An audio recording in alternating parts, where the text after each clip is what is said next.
would I say it was my worst experience in the army throughout my stay in the army? That Ahuda incident was my worst experience. What happened?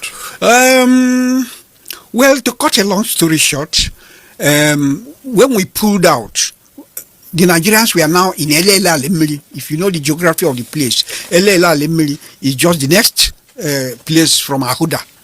You know, it's close to Ahuda. Between Elele, the main Elele, you know, and Ahuda, you have Elela Lemeli in the middle. Very close to, even a trekking distance between Elela Lemeli and Ahuda. So when they were in Ahuda, they were threatened. And we were in Abua. And not just in central Abua, we were in Otaba. In the, you know, just almost in the creeks. So, well, the brigade had to give instruction that anybody that was in that area should please come out. Because if they took Ahuda, every other person there is cut off. And you won't go, you will have no other place to go. So we had to come out quickly. And then by the time we came out, we had to engage them at Elela Lemeli. And once again, because of we were able to hold them on that day we arrived late in the evening. We held them on throughout that night. Got to the following day, we were able to attack them and we were able to move into their camp.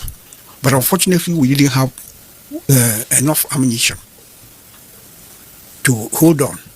So they pushed us out. We came out of the camp. We found a good defensive position, and then we sent a recce, that is reconnaissance, you know, to go and find out what they were doing. And they were forming up, ready to come for attack. And we reported to our headquarters, look at what is happening. Can we have enough ammunition and that so that we can attack them before they come out?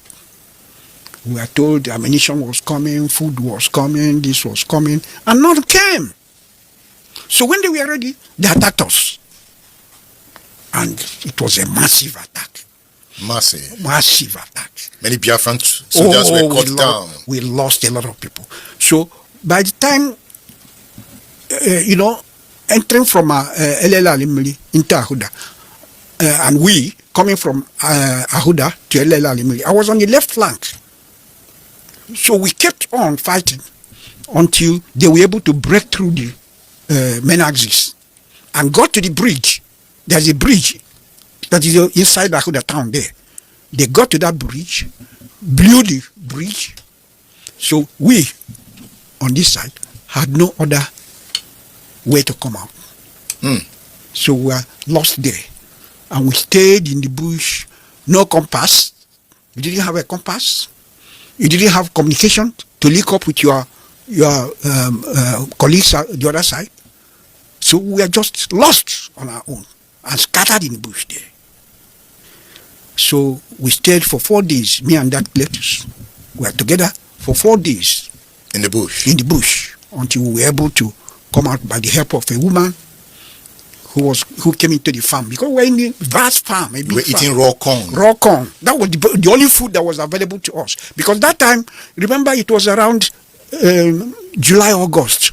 I think that rainy season period. Only corn was available in the bush. You were drenched. The rain could beat you, and the sun would dry you. Oh, yes. I could see your pictures while I was reading. That's the worst period I spent in the army. Throughout the war, that was my worst period. And you survived. And we managed to come out. By this time, your mom got the news that you were dead. Yes.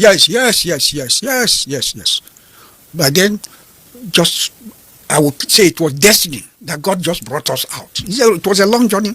Perhaps that lady was an angel. An angel. In fact, by the time we even came out to the village, the last village there, Odemisami, they said we can't cross the water. That the Nigerian soldiers were coming back, that they came that day, and they had gone back to Ahuda, and will be coming back the following morning.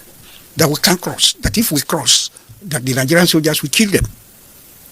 So it was just a boy, you know, somebody of our age who volunteered and got some boatmen and they smuggled us out at night.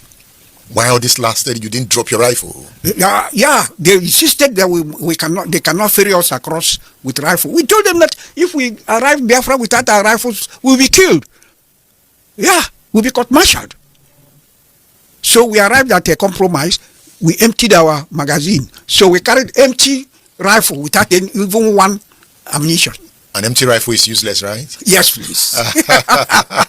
And eventually we were saved. I Yeah. tell you, it was my most horrible time in the war.